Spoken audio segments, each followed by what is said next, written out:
If you want to enhance your security on Uber by removing old devices from your account, follow these simple steps to ensure your account is safe and up to date. Step 1. Open the Uber app. Launch the Uber app on your smartphone. Make sure you are logged into your account to access the security settings. Step 2. Access account settings. Tap on the menu icon, usually located in the top left corner of the screen. From the menu, select Settings to enter your account settings. Step 3. Navigate to Security Settings. In the Settings menu, look for the Privacy or Security section. Tap on it to view your security options, including devices linked to your account. Step 4. View linked devices. Find the option that allows you to see all devices that are currently linked to your Uber account. This may be labeled as Managed Devices or something similar. Step 5. Remove all devices.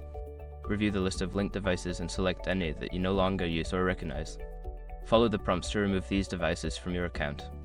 By following these steps, you can easily manage and remove all devices from your Uber security settings, helping to keep your account secure. Regularly checking your linked devices is a good practice for maintaining your online safety.